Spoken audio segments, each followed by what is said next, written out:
आज का ये वीडियो देखने के पश्चात प्यारे बच्चों आपके फिजिक्स के महत्वपूर्ण फॉर्मूले में कोई भी प्रॉब्लम नहीं होने वाली है। हाँ प्यारे बच्चों, आप इस वीडियो को ज़्यादा से ज़्यादा बच्चों में शेयर कीजिए ताकि हर एक स्टूडेंट इन वीडियोस का फ़ायदा ले पाए और अपने दोस्तों से सब्सक्राइब जरूर करवाएं क्योंकि ये आपका ही चैनल है और आपको ही सपोर्ट करना है। इससे पहले हमने एक वीडियो और डाला है जिसमें फर्स्ट चैप्टर के सारे महत्वपूर्ण फॉर्मूले डाल दिए गए हैं। इस वीडियो में हम सेकंड जो चैप्टर है उसके सारे के सारे महत्वपूर्ण फॉर्मूले डाल रहे हैं। तो इन फॉर्मूले की सीरीज को कंप्लीट देखना क्योंकि ये सीरीज आपके एग्जाम के लिए काफी महत्वपूर्ण रहने वाली है। कम समय में कंप्लीट रिवीजन हो जाता है इससे। सबसे पहला फॉर्मूला है स्थिर विद्युत की स्थितिज ऊर्जा का सूत्र होता है U = K Q1 Q2/R। दूसरा है विद्युत विभव। तो विद्युत विभव क्या होता है? एकांक धनावेश को अनंत से विद्युत क्षेत्र के किसी बिंदु तक लाने में किया गया कार्य होता है विद्युत विभव। तो V = W/Q। अब एक ये KQ/R बिंदु आवेश के कारण विद्युत विभव का फॉर्मूला भी ध्यान में रखना, KQ/R होता है। विभवांतर की बात करें तो विभवांतर के स्थान पर क्या हो जाएगा? V2 - V1 हो जाएगा, यानी कि R2 - R1 हो जाएगा, KQ आ जाएगा बाहर। अगला है विद्युत द्विध्रुव के कारण है विद्युत विभव। तो V बराबर होता है KP cos θ/R²। अक्षीय बिंदु पर विभव हो जाता है KP/R², निरक्षीय पर हो जाता है 0। क्यों? क्योंकि निरक्षीय पर थीटा यहाँ पर 90 डिग्री हो जाएगा, अक्षीय पर थीटा 0 डिग्री हो जाएगा। क्लियर है यहाँ तक? आगे विद्युत क्षेत्र तथा विद्युत विभव में संबंध। जब विद्युत क्षेत्र अनियमित हो यानी नियत नहीं होता है तो E = -dV/dx। यहां से आप विद्युत क्षेत्र का मात्रक भी निकाल सकते हो, वोल्ट प्रति मीटर। प्यारे बच्चों, मात्रक के लिए मैंने एक सेपरेट वीडियो बना रखा है जिसका लिंक मैं इस वीडियो के डिस्क्रिप्शन में दे दूंगा ताकि पूरी फिजिक्स के सारे SI मात्रक, किसी मात्रक के दो मात्रक एक साथ होते हैं तो वो सब क्लियर किए गए हैं। तो उस वीडियो को जरूर से देख लेना, लिंक मैं इस वीडियो के डिस्क्रिप्शन में दे दूंगा। आगे विद्युत द्विध्रुव को विद्युत क्षेत्र में घुमाने में किया गया कार्य। तो W बराबर होता है PE कोष्ठक में cos θ1 - cos θ2। और द्विध्रुव की स्थितिज ऊर्जा होती है U = -PE cos θ। ये कैसे आती है? तो 1 है ना θ1, इस θ1 के स्थान पर तो रख देना 90 डिग्री और θ2 के स्थान पर रख देना थीटा। तो cos 90 का मान 0 हो जाएगा और ये आ जाएगा cos θ। तो -PE cos θ आ जाएगी स्थितिज ऊर्जा। किसके कारण स्थितिज ऊर्जा आई है? द्विध्रुव के कारण स्थितिज ऊर्जा आई है, ये भी ध्यान में रखना। किसी अनंत आवेशित प्लेट के कारण विद्युत क्षेत्र की तीव्रता। तो प्लेट के कारण विद्युत क्षेत्र की तीव्रता E = σ/ε0 होती है। इससे पहले हमने एक चादर के कारण पढ़ी थी विद्युत क्षेत्र की तीव्रता, वो थी E = σ/2ε0। दोनों ध्यान में रखना। आगे आवेशित चालक गोले के कारण विद्युत विभव। पहले हमने पढ़ा था आवेशित चालक गोले के कारण विद्युत क्षेत्र। तो विद्युत क्षेत्र जब बाहर था तब KQ/R², सतह पर भी KQ/R², कैपिटल R² था, नियत था। और चालक गोले के भीतर आवेश नहीं होता है, इसीलिए विद्युत क्षेत्र तो होता है 0। लेकिन विभव की बात करें ना, जैसे यहां पर विभव की बात कर रहे हैं, तो विभव बाहर, सतह पर और भीतर गोले के नियत होता है, बिल्कुल एक समान होता है। ये नहीं है कि भीतर विद्युत विभव भी 0 कर दो, ऐसा नहीं करना आपको। चालक गोला है, भीतर विद्युत क्षेत्र तो 0 होता है लेकिन विभव नियत होता है। आगे ध्रुवण सदिश। तो P = chi होता है, जहां chi है विद्युत प्रवृत्ति। विद्युत धारिता C = Q/V होता है। ध्यान रखना, ये जो धारिता है इसका जो मान है वो Q और V पर निर्भर नहीं करता है, ये क्षेत्रफल पर, परावैद्युत पदार्थ पर, इन पर निर्भर करता है। विलगित चालक गोले की धारिता C = 4πε0R होता है। माध्यम की बात करें तो माध्यम के लिए K से मल्टीप्लाई करवा देना, या फिर परावैद्युतांक K या फिर आपेक्षिक विद्युतीयता ε/r से गुणा करवा देना। समांतर प्लेट संधारित्र की धारिता होती है C = A ε0/d होती है। जब माध्यम की बात करोगे, परावैद्युतांक पदार्थ पूर्णतः भरा होगा तो K से मल्टीप्लाई करवा देना। के क्या है, परावैद्युतांक पदार्थ है। परावैद्युत पदार्थ आंशिक रूप से भरा हो तो क्या होगा, पूर्ण रूप से भरा हो तो एप्सिलॉन नॉट बटा डी इंटू के, और आंशिक रूप से भरा हो तो एप्सिलॉन नॉट बटा D minus T plus T upon K. श्रेणीक्रम संयोजन, संधारित्रों का श्रेणीक्रम संयोजन, तो 1/c equal to 1/c1 plus 1/c2 plus 1/c3 dot dot dot 1/cn। सभी संधारित्र एक समान हो तो श्रेणीक्रम में सभी संधारित्र, जैसे 5 माइक्रोफेरेड धारिता के सभी संधारित्र जुड़े हैं, इस प्रकार सभी एक समान हो तो C तुल्य C/N हो जाता है। संधारित्रों का समांतर क्रम संयोजन में C तुल्य होता है C1 plus C2 plus C3 dot dot dot Cn तक।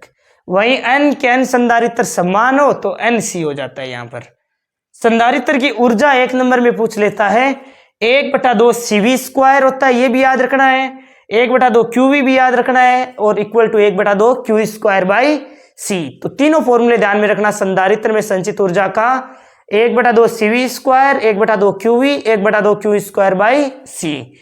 आगे आता है ऊर्जा घनत्व। ऊर्जा घनत्व U equal to 1/2 epsilon naught E²। इसे आप ऐसे भी लिख सकते हो σ² अपॉन 2 एप्सिलॉन नॉट। उभयनिष्ठ विभव का फॉर्मूला होता है C1V1 plus C2V2 upon C1 plus C2। इसका पार्ट तो अब की बार डिलीट कर दिया गया है। बाकी आपको ध्यान में रखना है ये सारे के सारे फॉर्मूले इंपॉर्टेंट फॉर्मूले। चैप्टर 2 के इंपॉर्टेंट फॉर्मूले हमने सारे के सारे कंप्लीट कर लिए हैं। चैप्टर 1 का वीडियो आपको प्रोवाइड कर दिया गया है। अब 18th फॉर्मूला औसत विद्युत धारा का। औसत विद्युत धारा का फॉर्मूला होता है I equal to del Q बटा डेल टी। आवेश प्रवाह की दर को विद्युत धारा कहते हैं। वही तात्क्षणिक विद्युत धारा पूछे तो डी क्यू बटा डी टी कर देना। फिर धारा घनत्व J इक्वल टू होता है I अपॉन ए। धारा घनत्व एक सदिश राशि होती है, ये भी आपको ध्यान में रखना है। कई बार I equal to J vector dot A vector भी दे रखा है, तो ये भी आपको ध्यान में रखना है। फिर होता है अपवाह वेग VD इक्वल टू होता है E upon M into tau. यह ऋणात्मक चिन्ह ये बताता है कि इलेक्ट्रॉन विद्युत क्षेत्र की विपरीत दिशा में गति कर रहे हैं। गतिशीलता होती है म्यू। गतिशीलता को लिखते हैं म्यू से। म्यू इक्वल टू होता है VD अपॉन ई। जहां VD अपवाह वेग है, ई विद्युत क्षेत्र है। आपको याद रखना है VD equal to mu E, जहां म्यू गतिशीलता होती है। विद्युत धारा I व अपवाह वेग VD में संबंध क्या होता है, तो I इक्वल टू होता है NEA VD। वहीं आपको पूछ ले धारा घनत्व J और अपवाह वेग VD में संबंध, तो क्या लिखोगे J equal to NE VD, क्योंकि J इक्वल टू होता है I अपॉन A, तो I अपॉन A कर दोगे तो NE VD रह जाएगा। उसके बाद में देखो ये फॉर्मूला, ये दोनों इंपॉर्टेंट है, ये दोनों के दोनों है, ये महत्वपूर्ण है। फिर आपको कई बार पूछ लेता है अपवाह वेग VD व विद्युत विभव में संबंध, तो आप ये फॉर्मूला थोड़ा ध्यान में रखना, VD equal to E2 upon M V बटा L। आगे आता है ओम का नियम। अब ओम के नियम का एक वृहत रूप तो आपने पढ़ा ही है, V बराबर IR, लेकिन एग्जाम में इसका सूक्ष्म रूप पूछता है J vector equal to sigma E vector. आगे आता है चालकता, sigma equal to 1 upon rho, यानी कि चालकता प्रतिरोधकता के व्युत्क्रम को कहते हैं। इसका फॉर्मूला होता है सिग्मा इक्वल टू NE² बटा M इंटू टो। वहीं यदि आपको रो का मान निकालना है तो इस सिग्मा का चालकता का व्युत्क्रम कर दो, M बटा NE² टो। ध्यान रखना रो है प्रतिरोधकता, जो केवल और केवल पदार्थ की प्रकृति और ताप पर निर्भर करता है। ये लंबाई पर, अनुप्रस्थ काट के क्षेत्रफल पर निर्भर ही नहीं करता है। कई बार क्वेश्चन में हमें दे देता है लंबाई 2 गुनी कर दी जाए तो प्रतिरोधकता का अनुपात, तो प्रतिरोधकता का अनुपात 1:1 ही रहेगा, क्योंकि ये लंबाई पर, अनुप्रस्थ काट के क्षेत्रफल पर निर्भर नहीं करती है। आगे R equal to rho L upon A general formula है, याद रखना है। यदि तार को खींचकर इसकी लंबाई प्रारंभिक लंबाई की n गुनी कर दी जाए तो नया प्रतिरोध क्या होगा, तो R डैश इक्वल टू होता है N² R, यानी कि आप तार को खींचकर यदि उसकी लंबाई को n गुना कर देते हो ना, तब आपका नया प्रतिरोध N² गुना हो जाता है प्रारंभिक प्रतिरोध का। जैसे प्रारंभिक प्रतिरोध R था, आपने लंबाई को खींचकर 2 गुना कर दिया तो 2 का स्क्वायर 4 गुना हो जाएगा। आगे R T equal to R naught कोष्टक 1 प्लस एल्फा डेल टी का फॉर्मूला ध्यान रखना। यहाँ पर एल्फा होता है ताप गुणांक, यही प्रतिरोधकता के लिए सेम फॉर्मूला है। एल्फा ताप गुणांक है, इसके तीनों के तीनों मान ध्यान रखना। एल्फा धनात्मक, ऋणात्मक और शून्य। धनात्मक होता है चालकों के लिए, और चालकों के लिए ताप बढ़ाने पर प्रतिरोध भी बढ़ता है और प्रतिरोधकता भी बढ़ती है। इंपॉर्टेंट है, ध्यान में रखना। आगे आता है एल्फा ऋणात्मक किसके लिए होता है, तो अर्धचालक और कुचालकों के लिए एल्फा ऋणात्मक होता है। इनमें ताप जैसे बढ़ाओगे प्रतिरोध घटता है, प्रतिरोधकता भी घटती है। अब एल्फा शून्य किसके लिए होता है, एल्फा शून्य होता है जैसे मैग्नीन है, कांस्टेंट है, कॉन्स्टेंटन, इनके लिए एल्फा शून्य होता है। यहाँ पर ताप का प्रतिरोधकता पर कोई प्रभाव नहीं पड़ता है। तीनों पॉइंट ध्यान में रखना। एल्फा धनात्मक चालकों के लिए, चालकों का ताप बढ़ाने पर प्रतिरोध और प्रतिरोधकता दोनों के दोनों ही बढ़ते हैं। फिर आते हैं अर्धचालकों के लिए, ताप बढ़ाने पर प्रतिरोध घटता है, और ये शून्य मैग्नीन और कॉन्स्टेंटन के लिए एल्फा का मान शून्य होता है।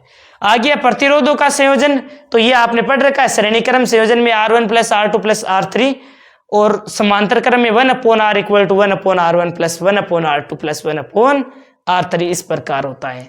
ध्यान रखना, आपको एग्जाम में संधारित्रों का श्रेणी क्रम और समांतर क्रम पूछ सकता है, तो उसको एक बार रिवाइज कर लेना।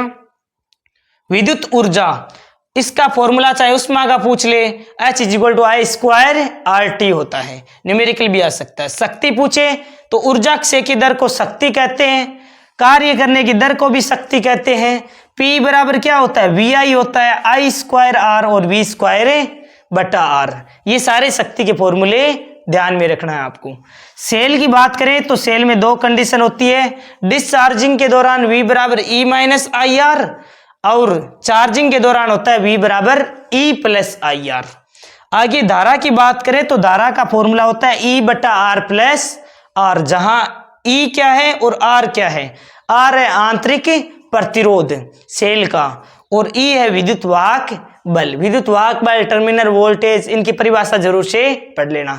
आगे देखिए सेलों का श्रेणी क्रम संयोजन, तो सेलों के श्रेणी क्रम संयोजन में विद्युत वाहक बल E तुल्य क्या आ जाएगा, E1 plus E2 plus E3 dot dot dot En तक। R तुल्य की बात करें तो वो हो जाएगा R1 plus R2 plus R3 dot dot dot Rn। इसी प्रकार सेलों का समांतर क्रम संयोजन की बात करें तो सबसे पहले 1/R तुल्य आ जाएगा 1/R1 plus 1/R2 plus 1/R3 dot dot dot 1/Rn।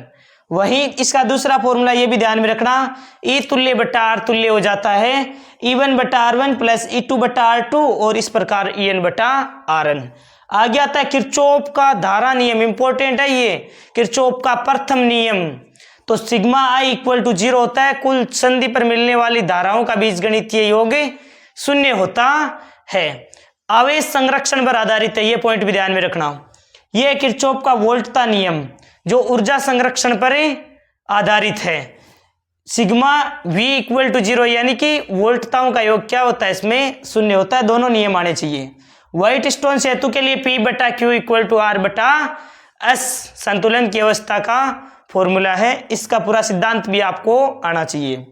Metre सेतु के लिए अज्ञात प्रतिरोध के लिए 100 माइनस L बटा L इंटू R फॉर्मूला ध्यान में रखना। ये हमने दो चैप्टर के फॉर्मूले एक साथ कंप्लीट कर लिए हैं।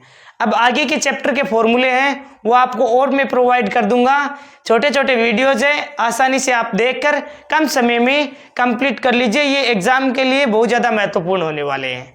यदि वीडियो पसंद आ रहा है ना तो ज़रूर अपने दोस्तों में शेयर करके और चैनल को सब्सक्राइब जरूर करें। Thank you.